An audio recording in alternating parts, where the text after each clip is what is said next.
안녕하시죠? 겨울이 온 지 얼마 안 됐는데 저에게 두 번이나 감기가 왔다 갔습니다. 아직 그 감기가 방문 중에 있는 분도 계시죠?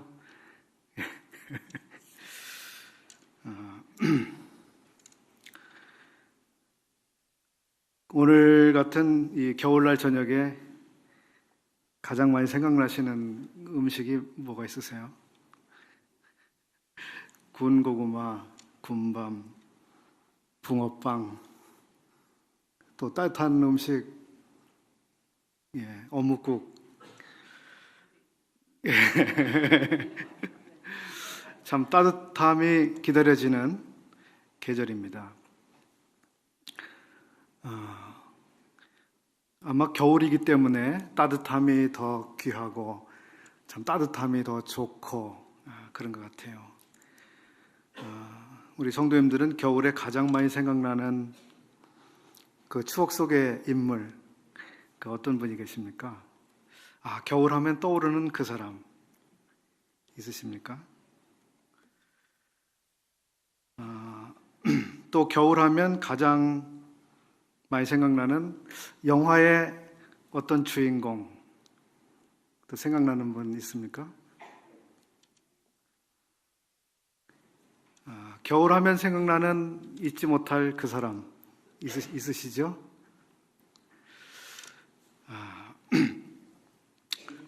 그 겨울이라고 하는 이 계절의 특성이 저희들로 하여금 지나간 시간 속에서 따뜻했던 사람, 따뜻했던 기억, 따뜻했던 장소, 그 여러 가지 참 따뜻한 것을 그리워하게 만드는 계절인 것 같습니다. 저 역시도 따뜻한 것을 점점 더 좋아하게 되고 있습니다. 저에게 있어서 가장 따뜻했던 과거 속의 한 사건은 제가 중학교 1학년 때였는데 저는 시골에서 읍내로 중학교를 다니고 있었습니다. 통학 시간에는 1시간에 한 번 이제 버스가 지나갑니다. 그 버스를 놓치면 지각이 되죠. 반드시 그 버스를 타야 되는데 그래서 그 버스를 놓치지 않기 위해서 새벽에 겨울에 아주 추운데 일찍부터 나가서 발을 동동거리면서 기다리고 있다가 저 멀리 이제 버스가 정류소 쪽으로 오는 것을 보면 참 반가웠던 그런 기억이 있고요. 어느 날 겨울 버스를 탔는데 그 시골에 1시간에 한 번 오는 버스는 냉동 버스입니다. 얼마나 차가웠는지 몰라요. 유리도 다 얼어있고 그런 버스를 타고 어느 날 등교를 하고 있는데 제가 그때 굉장히 춥게 입고 있었던 모양이에요. 그런데 제 옆에 계시던 어떤 아주머니가 이웃 동네 분인데 이렇게 목도리인가요? 머플러를 가지고 계셨다가 이 어린 학생이 참 춥게 보인다고 생각하셔서 그 목도리를 풀어서 저를 감싸주신 그 아주머니의 얼굴과 그때의 그 일이 겨울이 되면 생각이 납니다. 뭐 그런 추억들이 있으시죠? 비슷한 추억들이?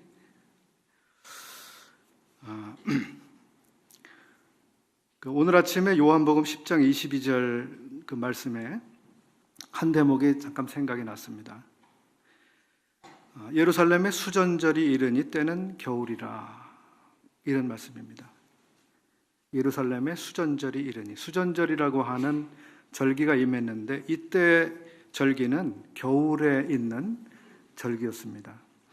예수께서 성전한 솔로몬 행각에서 거니시니, 주님께서 추운 겨울이었는데 솔로몬 행각에 가셨고 또 거기서 사람들을 만나셨고 또 아버지의 일을 계속하고 계셨습니다. 바로 그날, 그 추운 겨울 어느 날 주님께서 하신 말씀 중에 아주 유명한 말씀이 있습니다. 27절 이하에 내 양은 내 음성을 들으며 나는 그들을 알며 그들은 나를 따르느니라. 내가 그들에게 영생을 주노니 영원히 멸망하지 아니할 것이요 또 그들을 내 손에서 빼앗을 자가 없느니라. 겨울 어느 날 주님께서 이런 말씀을 하셨다고 하는 것을 오늘 제가 이렇게 마음에 생각해 보면서 주님이 추운 겨울 어느 날 이런 말씀을 하셨구나. 주님은 여름에도, 목이 타는 여름에도 또 갈함을 느끼시면서 사람들을 찾아 다니셨을 뿐만 아니라 이 추운 겨울에도 아버지의 뜻을 행하는데 이렇게 열심으로 행하셨다고 하는 것을 새삼 생각해 보게 됐습니다. 그날 주님께서 그런 말씀하셨을 때 나와 아버지는 하나이니라 이렇게 말씀하셨을 때 유대인들이 다시 돌을 들어 치려고 했다. 이렇게 요한은 기록하고 있습니다.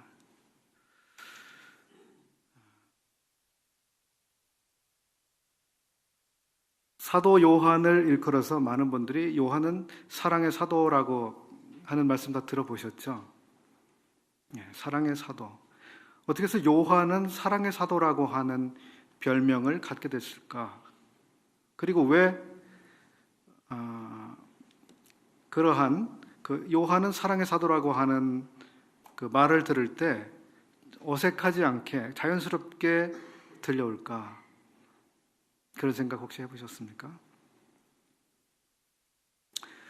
그 요한에 대해서 잠깐 생각을 해보면 요한은 그렇게 사랑이 많은 사람이 아니었습니다. 요한이라고 하는 사람의 이름은 여호와는 은혜로우시다. 이런 뜻을 가지고 있는 이름을 가지고 있습니다. 여호와는 은혜로우시다. 근데 요한이라고 하는 사람의 젊은 날은 그렇게 은혜로운 사람은 아니었습니다. 이 분의 아버지의 이름은 세베대라고 하는 분이고 어머니는 유명한 분입니다. 살로메라고 하는 분이죠. 이 살로메라고 하는 어머니는 주님께 매우 헌신되어 있던 그런 분이었습니다. 그리고 이 요한에게 형이 있었습니다. 형의 이름은 야고보라고 하는 분입니다. 그래서 이 야고보와 요한, 이 두 형제가 함께 주님을 쫓아다니고 배우고 주님의 제자가 되었는데요. 이들에게 필적하는 두 형제가 있었죠. 어떤 사람들이 있었죠? 야고보와 요한과 자주 부딪히는 또 힘의 대결이라고 할까요? 그런 모습이 나타나는 그 두 형제가 있었는데요.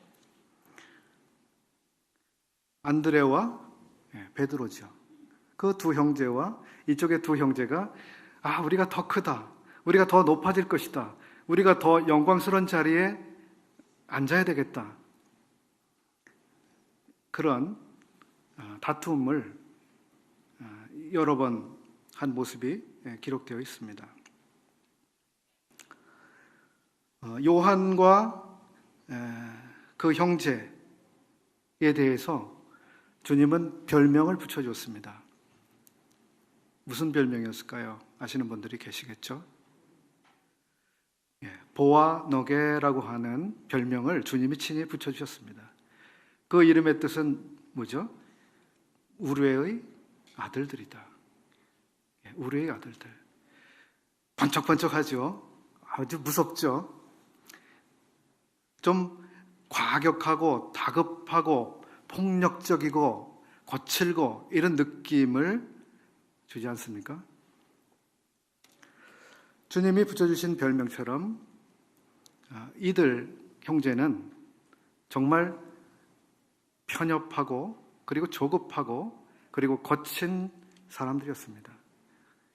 이들의 출생은 말 그대로 바닷가고 이들의 직업은 어부였습니다. 바다에서 잔뼈가 굵은 사람들이었습니다.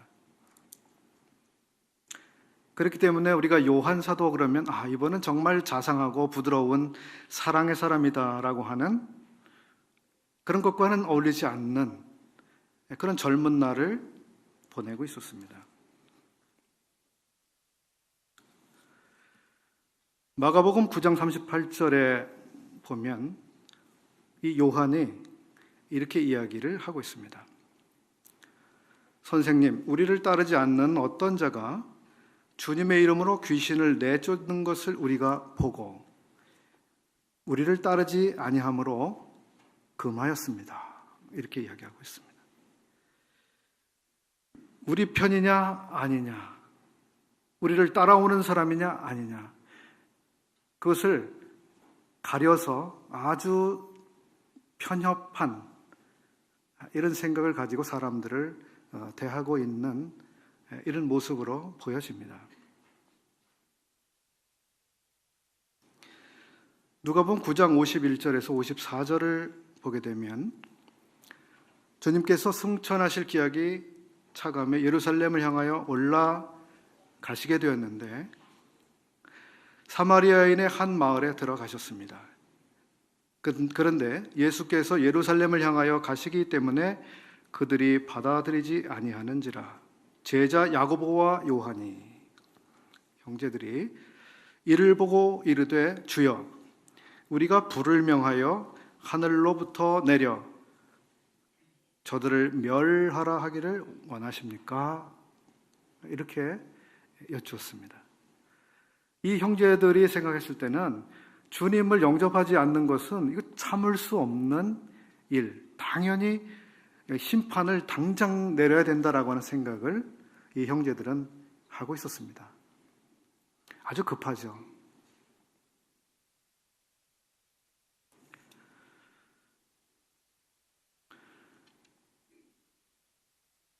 이런 사람, 즉 사람들 마음에 용납하고 또 깊이 있게 생각을 해보고 다른 사람의 입장을 헤아려 보고 이런 훈련이 되어 있지 않은 이런 사람, 요한이 나중에 어떻게 그렇게 매력적인 사람이 됐을까?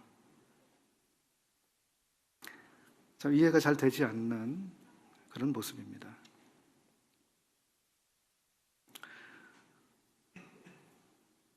앞에서 우리 송미석 형제님이 잠깐 이야기해 주었습니다만 요한은 여러 명의 다른 제자들보다 누구보다 더 주님께 가까이 가 있던 사람이었습니다. 예수님의 심장의 고동소리, 쿵쾅 쿵쾅 하는 이 심장의 소리를 가슴에 대고 들었던 그런 사람입니다. 누구보다 가까이, 주님 가까이, 또 주님과 밀착된 사람이었습니다. 이것은 마치 우리 주님께서, 즉 독생자께서 아버지의 품 속에 계셨던 것처럼 이 제자는 또 주님의 품에 의지해서 있었던 것입니다. 참 아름다운 장면이 아닌가요?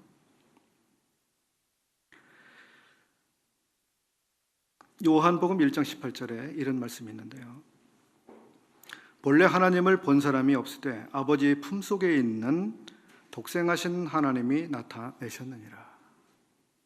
주님이 이 세상에 오시기 전 주님께서는 어디에 계셨는가? 아버지의 품속에 계셨던 분이다. 품속에. 그래서 아버지의 품속에 계셨던 이 아드님은 그 아버지를 이 세상에 나타내시는데 참 놀랍게 그렇게 나타내시게 되었죠. 요한이 우리 주님의 품에 그렇게 가깝게 그렇게 생활한 결과로 이 사도는 주님을 닮아갔고 무엇보다 주님의 마음, 하나님의 마음을 깊이 알아갔다고 우리는 생각해 볼 수 있습니다. 요한복음 13장 23절에서 25절에 예수의 제자 중 하나 곧 그가 사랑하시는 자가 예수의 품에 의지하여 누웠는지라. 25절 그가 예수의 가슴에 그대로 의지하여 말하되 주여 누구니까. 이 당시에 사도 요한의 나이는 얼마쯤 됐을까요? 10대의 소년 같지는 않습니다. 그죠? 10대 소년 같지는 않은데 다른 성인 남자의 가슴에 이렇게 기대서 그렇게 있었다는 게 참 저희 문화, 저희들이 생각할 때 좀 어색해 보이기도 합니다. 그런 장면이. 그런데 좀 그렇게 주님의 품에 의지해서 이렇게 몸을 기댄 채로 그렇게 있었다고 하는 것입니다. 그냥 잠깐 이렇게 기댄 게 아니라 장시간 그렇게 기대고 있었던 것이죠. 식사를 하는 내내 아마 그렇게 했던 것 같습니다. 같은 요한복음 21장 20절에 그는 만찬석에서 예수의 품에 의지하여 주님을 파는 자가 누구오니까 묻던 자더라. 이렇게 사도 요한은 어느 제자들보다 주님의 가까이 그리고 주님의 품 속에 그렇게 있었던 제자라고 하는 것을 우리들이 알게 됩니다. 주님과 가까이 있었던 이 제자는 주님이 잡히셨을 때 그 밤에도 주님께 가장 가까이 있게 됐습니다. 요한복음 18장 15절에 주님이 잡히시던 밤에 사도들이 다 도망을 했을 때 그는 대제사장의 집까지 가 있는 것을 우리는 발견할 수 있습니다. 18장 15절 시몬 베드로와 또 다른 제자 한 사람이 예수를 따르니 여기 베드로와 또 다른 제자 한 사람 아마 이 사람은 본인일 것입니다. 자, 베드로와 요한이 예수님을 따라갔습니다. 이 제자는 대제사장과 아는 사람이라 예수와 함께 대제사장의 집들에 들어가고 베드로는 문 밖에 서 있는지라. 두 제자가 주님을 거기까지 따라갔습니다만 대제사장의 집들에 들어간 사람은 한 사람입니다. 베드로는 그 이상 들어가지 못하고 있습니다. 자, 베드로는 문 밖에 서 있는지라. 그때 그 다른 제자가 나가서 문 지키는 여자에게 말하여 베드로를 데리고 들어왔습니다. 자, 이제 두 제자가 같이 뜰 안에 있게 되었죠.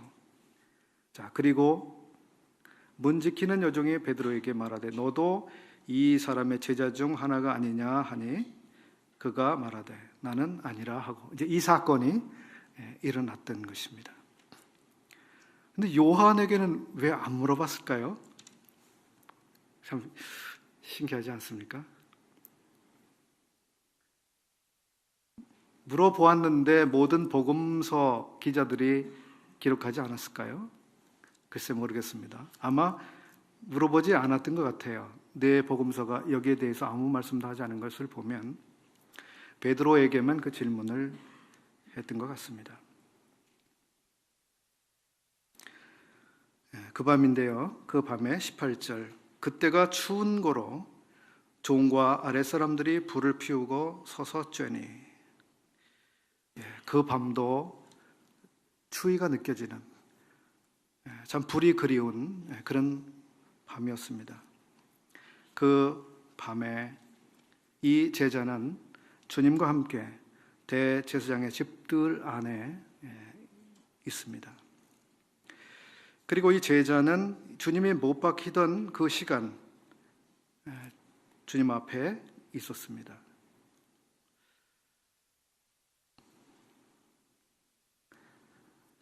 이러한 요한을 주님은 마음으로부터 참 믿음직스럽게 생각하고 그 신뢰하는 마음이 드셨던 것 같아요. 왜냐하면 우리 주님은 세상을 떠나시면서 어머니의 여생을 이 제자에게 부탁하셨습니다. 19장 25절에 있는 말씀인데요. 예수께서 자기의 어머니와 사랑하시는 제자, 즉 요한이죠. 제자가 곁에 서 있는 것을 보시고 27절 그 제자에게 이르시되 보라 내 어머니라 하신대 그때부터 그 제자가 자기 집에 모시니라. 주님께서는 이 요한이 이제 어떤 사람이다 어머니를 맡기어도 괜찮을 만큼 그런 정도의 사람이다라고 생각했던 것 같습니다. 그 나중에 이제 그 후의 사건을 보면 주님께서는 요한에게 어머니를 이제 부탁하셨는데, 요한복음의 마지막 부분에 가서 보면 주님은 또 베드로에게는 내 양들을 너에게 부탁한다, 이렇게 또 다른 부탁을 하고 있는 것을 볼 수 있습니다. 어떤 부탁을 받는 게 더 좋은 부탁을 받은 건지 모르겠습니다만, 그리고 꼭 그 부탁을 받은 한도 내에서만 주님을 섬긴 것은 아니겠습니다만, 이때에는 주님께서 어머니를 이 요한에게 맡기실 만큼 그렇게 요한을 가깝게 생각하신 것을 알 수 있습니다. 예배와 관련해서 요한의 기록을 통해서 생각을 해보면 주님께서는 여러 가지를 말씀하신 것 같지는 않습니다. 그 요한복음 가운데 주님께서는, 아버지께서는 이렇게 신령과 진정으로 예배할 자들을 찾으시느니라 라고 하시는 말씀을 하신 이 기록을 우리들이 보는데요, 이 기록 외에 그 예배에 대해서 직접 요한에게 말씀하시고 기록하게 하신 것을 저희들이 참 기억할 수 없습니다. 신령과 진정으로 예배할 자들을 찾으시는 아버지. 그런데 아까 우리가 계시록 1장을 함께 읽었습니다마는 그의 피로 우리를 해방하시고 우리를 나라와 제사장으로 삼으셨으니 하는 기록을 우리는 계시록 1장에서 봅니다.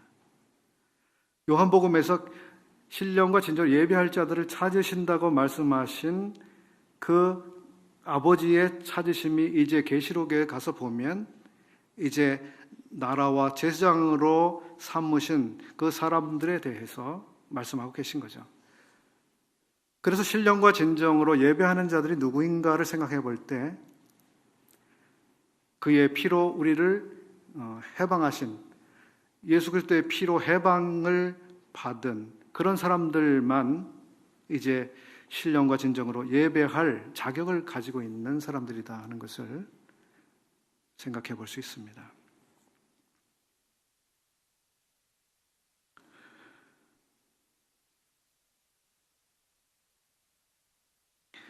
계시록 1장 5절과 6절 말씀을 다시 한번 읽어보겠습니다. 또 충성된 증인으로 죽은 자들 가운데서 먼저 나시고 땅의 임금들의 머리가 되신 예수 그리스도로 말미암아 은혜와 평강이 너희에게 있기를 원하노라. 자, 여기서부터 주목해 보시죠. 우리를 사랑하사 그의 피로 우리 죄에서 우리를 해방하시고 그의 아버지 하나님을 위하여 우리를 나라와 제사장으로 삼으신 그에게 영광과 능력이 세세토록 있기를 원하노라. 아멘.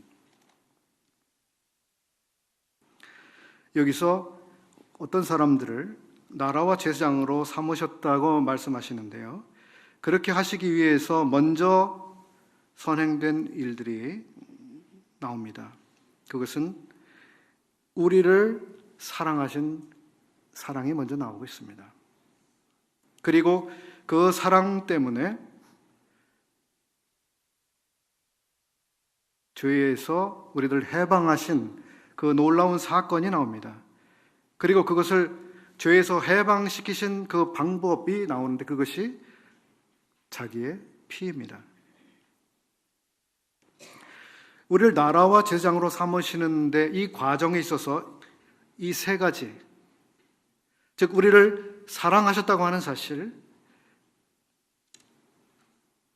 그리고 자신의 피를 통해서 그렇게 하셨다고 하는 사실, 그리고 우리를 해방시키시는 그것을 통해서 우리가 비로소 제사장이 되었다라고 하는 이런 사실. 그래서 우리가 주님을 예배한다고 했을 때, 우리가 제사장 됐다고 했을 때 우리는 하나님께서 우리를 사랑하신 그 사랑을 떠나서 우리는 그것을 생각할 수가 없습니다. 또 자기의 피가 흘려졌다고 하는, 우리 주님의 피가 흘려졌다고 하는 이 사실을 떠나서 우리가 주님 앞에 예배를 드릴 수 있다고 하는 이것을 우리는 생각할 수 없게 되는 것입니다. 또 우리가 죄로부터 해방됐다고 하는 이 놀라운 사실을 떠나서 우리 주님 앞에 제사장이 될 수 없다고 하는 이 사실을 또한 생각해 보게 되는 것이죠. 그리고 우리를 제사장으로 삼으신 이유에 대해서 그것은 그의 아버지 하나님을 위하여라고 기록하고 있습니다. 제사장 삼으신 이유, 목적, 아버지를 위한 것이었습니다. 아버지께서 찾으시느니라, 예배할 자들을 찾으시느니라 라고 하셨는데 우리 주님께서 제사장으로 만드셨습니다. 놀라운 자기의 피를 통해서, 그리고 아버지를 위해서 우리를 제사장으로 삼으셨습니다.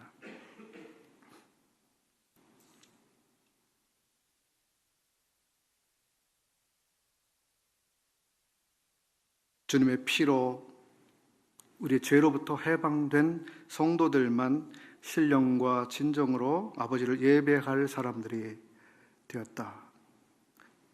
이것이 결론적인 내용일 것입니다. 우리 제사장 됨에 대해서 또 사도 베드로도 이렇게 기록했습니다. 하나님이 기쁘게 받으실 신령한 제사를 드릴 거룩한 제사장이 될지니라. 베드로전서 2장 5절 말씀입니다. 그렇습니다. 거룩한 제사장, 그 거룩한 제사장의 목적은 신령한 제사를 드리는 데 있습니다. 될지니라라고 우리 개역 성경은 번역하고 있습니다만은 킹 제임스 버전에서는 제사장이 되었습니다. 이렇게 되었다고 번역을 하고 있습니다. 두 번역 다 그 의미가 있다고 생각합니다. 또 베드로전서 2장 9절에서는 너희는 왕 같은 제사장들이요 거룩한 나라라고 말씀하고 있습니다. 즉 사도 요한 그리고 사도 베드로는 동일하게 구원받은, 주님의 피로 구속받은 이 성도들을 바로 제사장, 즉 거룩한 제사장, 왕 같은 제사장이라고 그렇게 부르고 있습니다. 그리고 아버지를 예배하기 위해서, 신령한 제사를 드리기 위해서 우리를 그렇게 부르셨다고 하는 것입니다. 하나님께서 우리를 구원하신 목적 가운데 아주 가장 중요한 목적이라고 우리들이 이해하게 되는 것이죠. 왜 나를 사랑하셨으며, 왜 나를 위해 피를 흘리셨으며, 왜 나를 구원하셨는지, 그것은 우리로 죄에서 해방되어서 천국을 가게 하시는, 그리고 영생을 주시는 그런 목적도 있습니다. 그러나 바로 아버지를 예배하도록 하는 그 고상한 목적 가운데 우리가 부르심을 받았다고 하는 것입니다. 계시록 1장에서 사도 요한이 환상과 계시를 본 그 날이 어떤 날인지 기록하고 있습니다. 어떤 날이라고 기록하고 있습니까? 무슨 요일이요? 주일이라고 말씀하고 있습니다. 주일. 주일에 주님이 계시를 주셨습니다. 그 주일에 사도 요한은 무엇을 하고 있었을까요? 그 사도는 반모섬이라고 하는 곳에 유배되어서 어떻게 보면 아주 외로운 삶을 그렇게 생활하고 있었습니다. 아주 열악한, 추운, 고독한 그런 가운데 사도가 살고 있었는데 그날은 주일이었습니다. 그날 주님이 찾아가셨습니다. 그리고 계시하셨습니다.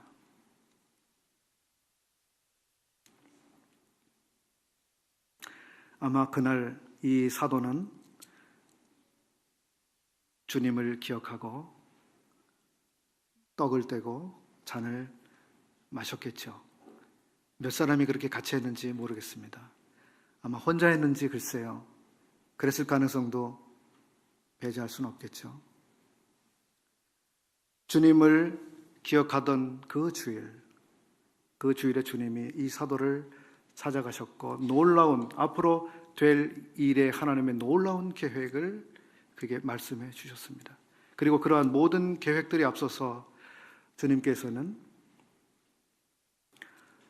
주님께서 보좌 우편에 계시는 그 주님의 모습이 아니라 이제 이 세상에 다시 내려오시는 주님의 놀라운 영광스러운 모습들을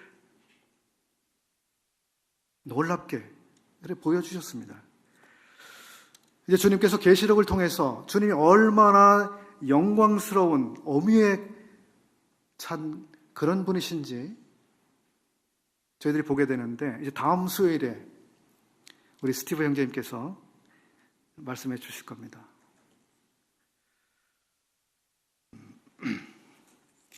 저는 기대가 많이 됩니다, 형제님. 예, 저도 그런 부분을 조금 나누고 싶었습니다만 형제님이 훨씬 더 잘 말씀해 주실 것 같습니다. 기도하고 마치겠습니다. 고마우신 아버지 하나님, 참 거칠고 편협하고 과격하고